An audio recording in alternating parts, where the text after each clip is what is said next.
you want to say, hey, what's Fajardo doing? Your offensive line should have that protected. That's got to be a frustrating start for Edmonton's offense.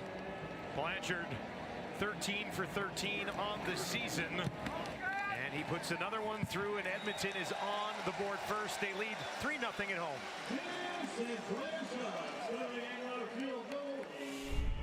The CFL on TSN is brought to you in part by The Score Bet, an official gaming partner of the CFL.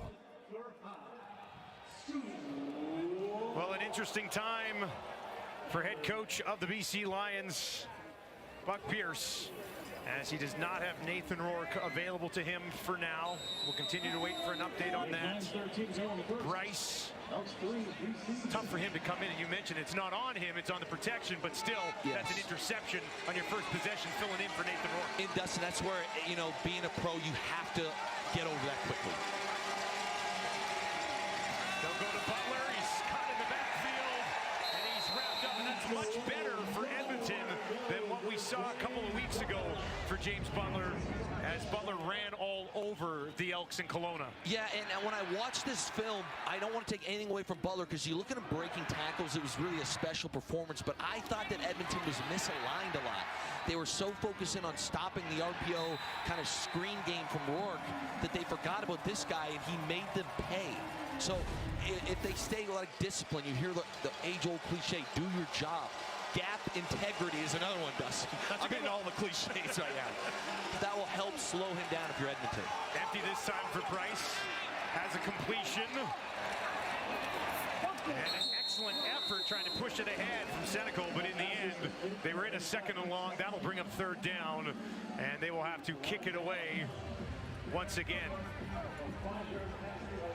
So I'll say this, I know it's early in the game, Dustin, but right now both head coaches, Buck Pierce and Killam, you got to start thinking, okay, so Rourke's out of the game. We've struggled to move the ball, Edmonton offensively.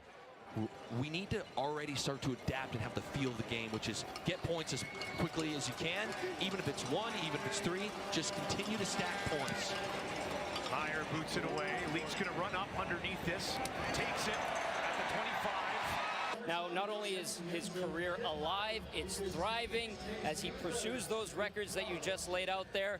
Now, talking to Rankin, the 29-year-old says that he owes a lot of his success to his time in the Indoor Football League, where he learned to get familiar with the waggle. On top of that, he learned how to make guys miss in a phone booth. You take those skills, put them on a CFL field, and this is what happens, guys.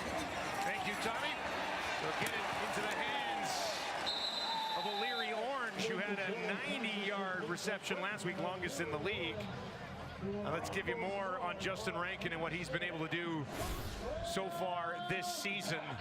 513 yards on the ground through 5 games. It's crazy, Dustin, and watching him on film, some of the things that's been really fun is it's like some of these long runs are, oh, it should be legitimately a TFL, tackle for a loss. He goes, boom, breaks a tackle and goes for 50. It's really a special thing when he gets going. Fajardo wanting to throw again, pump fake, now down the far side of the field. Oh, it's incomplete. Oh, he was looking for Austin Mack. So when we watch this here, there's Mack, and he's a double move. So as he roll it, boom, he sits it, okay, and then he goes. It's a great job defending that. It's a little early for the double moves for me, Dustin, but I do like the double move yet? Correct. I do like the aggression. I do like the aggression. It's a great job by Thomas Oliver. Unbelievable.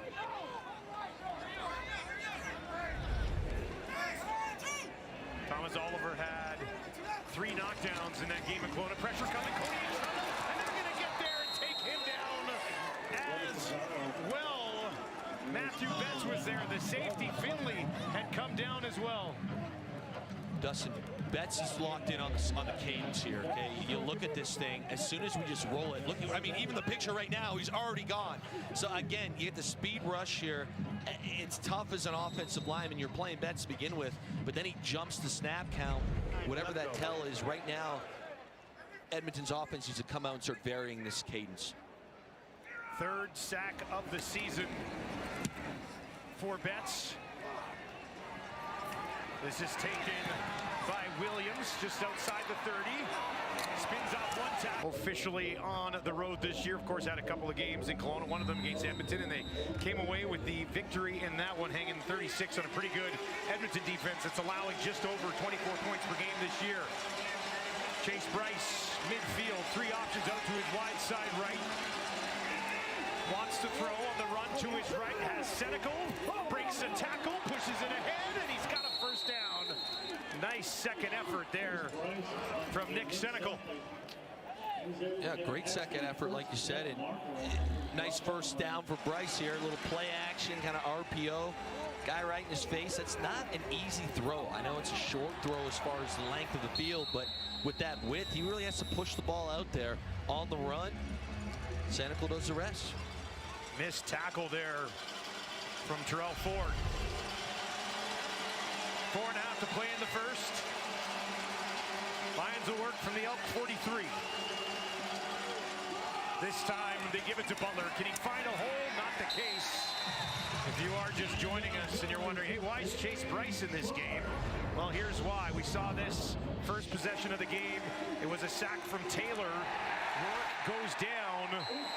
Second hit came in as well. You saw a grimace there. And we've been told that Nathan Rourke is out with a left shoulder injury.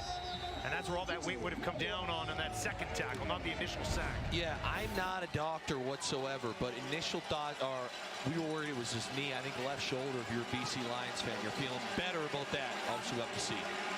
2nd and 8 for Bryce. Ton of time. Down the field. One-on-one, and it's caught. Oh, Hatcher! Ridiculous! One-on-one. It looks like it went off of Garnes to Hatcher, and Hatch hauls it in. This play is unbelievable. So here's Hatcher right here. He's going to run a corner route. So he's basically going to go up the field and run towards the corner, and he gets the match. So he's got inside leverage. He'd like this ball to be thrown a bit further. So Bryce is a bit short with it, but Hatcher says, I'll make a play for you, big dog. Look at this, Dustin. Oh, one hand reaching back and contested for 41 yards. You got a backup quarterback in, and who I think is your best receiver steps up and makes a huge play for him.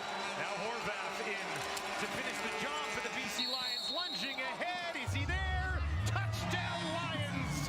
And BC takes the lead for the first time tonight. Horvath's got his 3rd rushing touchdown of the season. I'm still, on the Keon Hatcher catch. That's a great catch. Now, do we have a stat for one arm contested catches? That's right. That's right. Definitely was there. Definitely for there. But this only happens because of the play from Hatcher. Horvath now actually has 5 touchdowns on the season, 3 on the ground, 2 through the air. He's been a nice piece for the BC Lions. Sean White played in Edmonton for a long time, knocks that through, and the Lions lead 7-3 here on Friday Night Football. 4 plays on the drive, 56 yards in 2.5 minutes, and it was the big play, the big catch from Keon Hatcher that got it done. And you can see the eyes here from Chase Bryce. He doesn't look at anything. He sees the defense pre-snap, and it's the right decision. That's the route you want to throw in that situation. Again, back, looks good, tempo. Just would like him to push the ball a little more towards the pylon, kind of let Hatcher go run and get it, but Hatcher says, no problem, big dog, I got you. Is there anything else Garnes can do there defending that? I mean, you try and bat it down. I'll say this, Dustin. One of the things I always found funny is, there should be a stat for that for Hatcher. You go into the offseason, and whenever you're a free agent, it's like, oh, you have X amount of touchdowns. That doesn't count as a touchdown for Hatcher. Yeah, that's got to be on the film reel, right? It's like, okay, I got it to the 1 here on a crazy catch. I'll say this about this man right here. We got to see him. Now, granted, it was garbage time. They were down a bunch, but it was week 3 against Hamilton. He came out and was slinging the ball around. And again, as much as that throw wasn't the most accurate, I do expect him to kind of play fearless and sling the ball around, which when you have a receiver like Keon Hatcher, sometimes it's all you need. He had a touchdown in that game in week 3 against Hamilton. Now they'll give it to Leak on the return. Leak Nowhere to go as he's wrapped up at the 35 by Mayala. And now we'll get another look at Cody Fajardo. Back-to-back 300-yard passing games. He now has 19 of those in his career. 735 passing yards in his last 2 games. That's one of the best stretches of his career as well. 8 touchdown passes on the season, and he's over 1,500 yards already. He's been up to a hot start this year. I think that Justin Rankin's kind of overshadowed how great he's been, including completion percentage. Fajardo throwing here, has a man who's wide open, and that'll be a first down up to the 50. He goes to Cephas for the first time this evening. That'll go for 14 yards. And we just mentioned completion percentage. Look how quickly and efficiently he sees this. So this is a pre-snap read in there and cut coverage, so that halfback is going to be dropping to the deep third. So he knows it's a perfect play call by Maximic. Gets put right back. Uh-oh, that's not good. That's not what we want to see if you're a BC Lions fan. If you're a CFL fan, that's not what you want to see. He officially will not return to this ball game.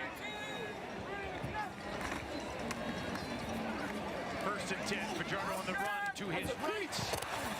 And he will drop it off to his fullback, Skylar Griffith. Tough to see for BC Lions fans. Tough to see after the league loses Bo Levi Mitchell earlier in the season. Yeah. We don't know how long Nathan will be out, but obviously his arm in some sort of sling under that t-shirt. Yeah, you know, you go back to last season, those are, I believe, the 2 finalists for MOP. Yep. Bo Levi and obviously Nathan won it. I do respect him coming out here, still got the pants on, being with the guys. You know, you see the leadership qualities right there. Cole Snyder into the game and short yardage for Edmonton. He gets a really nice push from the line, and they'll easily move the chains here. It'll be a first down on the BC Lions side of the field. Dustin, I'll say this from a X and O standpoint right now. Offensive coordinator Max Simic, to me, for Edmonton, they have not ran the ball well. You know, Rankin has got 2 attempts for -4 yards. He had a -3-yard rush, -1. So what they've been doing is this kind of run game extension. You'll see Cody fake the handoffs and just kind of throw these, similar to what Nathan Rourke does, RPO style games. If they stick with that or hand it off. They'll hand this off to Leak, and he'll push it ahead and find a little bit of positive yardage. Looks like they'll give him about 3 on that first down carry. This is another guy that can be an offensive weapon for you as well. A little bit of a different style of back than Rankin, but still. I think as they develop, it's a bit of thunder and lightning. You know, now Rankin's kind of got both thunder and lightning. Yeah, exactly. But Lee can really go, so he is a fun back to watch. Thunder and lightning and lightning. That's right. That's right. That's how you describe these 2 guys. Leak was really involved last week, had 3 carries that went for more than 10 yards. Fajardo quickly. O'Leary Orange runs out of room. Colden and Sankey team up